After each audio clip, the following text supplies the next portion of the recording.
Hey, my name is Richie Blanton. I'm a drummer, a music director, and a producer, and today I'm going to talk you through the Ableton live session that my band, The Residents, uses. We are a cover band. We primarily play corporate events and weddings, so our Ableton session has over 60 songs in it, and not only does it give us really clean and smooth transitions through the use of an app called AbleSet, it also lets us be extremely flexible, so I'm excited to dig in. Let me show it to you.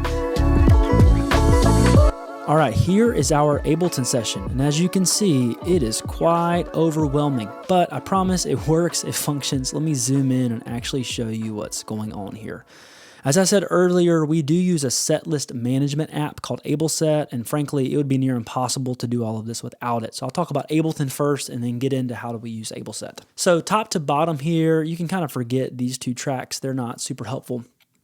But first off, I have a sections track, which is simply a MIDI clip a MIDI track that I've added clips to where I've named each section of each song. So if we look at, let's back up. This will be a good one to look at. Let's look at Levitating by Dua Lipa. You'll see we do intro, verse, pre-chorus, chorus, interlude, verse, that kind of thing. Just helpful to look at as a visual reference. And in a second, you'll see AbleSet can take that information and break the song up for us as well. Then I have a click track. This is a MIDI click. I like that for a lot of reasons. One of the easiest ones is that means I can bounce out these backing tracks and add and send them to my band so they can practice to them. So I actually use the Ableton metronome samples. I went and found them somewhere deep in the Ableton browser and put them into a drum rack, and it's a MIDI clip. This is called a tempo track. I 100% ripped this off from a YouTube channel called From Studio to Stage, so shout out to that guy. He's super helpful.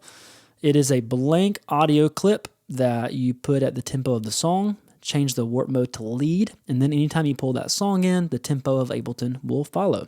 You can also pre-record kind of some ramping transitions and record it into the tempo track as well.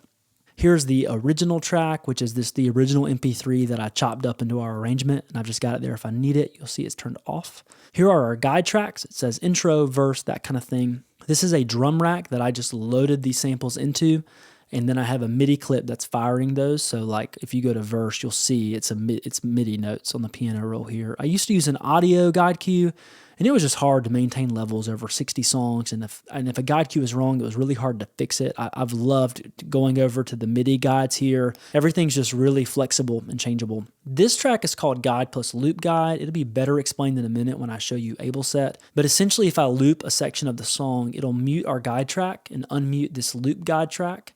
And so if you're like looping this chorus, when the chorus comes to loop again, it'll say chorus instead of the next song section. The next track is MD cues. This is an audio track that either says the title of a song, so you'll hear right here, it'll say levitating,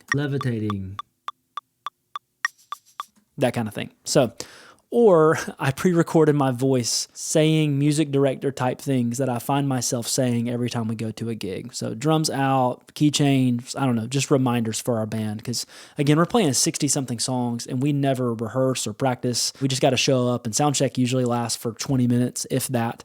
So we got to be able to show up and be professionals and just knock it out. So pre-recording some of that stuff is really helpful. The next track is lighting. We're using an application called Lightkey to run all of our lighting. And these are just MIDI cues that talk to Lightkey, that tell it what to do with lighting. It's been really flawless, really seamless. I actually run Ableton and Lightkey off the same computer, and I've had zero hiccups with it. It's been awesome. The next thing you'll see is all of our songs, easy, 10,000 hours, thinking you'll see them there. And the way I do this, again, I ripped this off from the YouTube channel From Studio to Stage. These songs are every song's a folder, so or a group, I guess is what Ableton calls it. So I'm going to tab over because it'll be easier to show you this. So here's Levitating. If I open it, you'll see there's percussion, synth pads, synth bass, background vocals, and bass. And instead of them going to different outputs, they're all going to this bus, and this bus is going to sends only. And then I'm using these sends right here to go. These are my outputs, the sends over here. So you see percussion's going to A, synth pad to C, bass to B,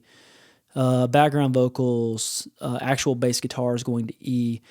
And then I'm doing all of my routing in these buses, and it's for a few reasons. The main being, it's just really easy to reroute these buses if I need to. So for instance, to make this video, I had to change some of my routing over here. Instead of having to do that on a bunch of tracks, I've got to do it on just a few tracks. The other reason I really like that is because they're in just groups like this, tracks automatically just overlap when we're doing transitions. And so I don't have to go manually create crossfades.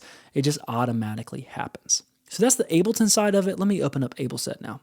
AbleSet is like a network-based application, meaning I can go to this IP address on any phone, tablet, anything, and control our set list, which has been amazing. So let's go down here. You'll see all of our songs, and what AbleSet lets us do is not just we could hit play. Levitating. 1, 2, 3, 4. So obviously that works.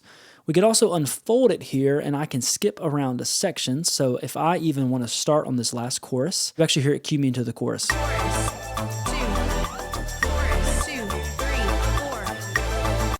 Which is pretty cool. It would let me go in here and edit the song order, which is awesome. Pre the gig, I can edit the song order. But I think my favorite part about it is mid-gig, it lets me change song order. So let's go to Isn't She Lovely. It has some tracks to it. So here's the last verse of Isn't She Lovely. Verse 2, 3, 4.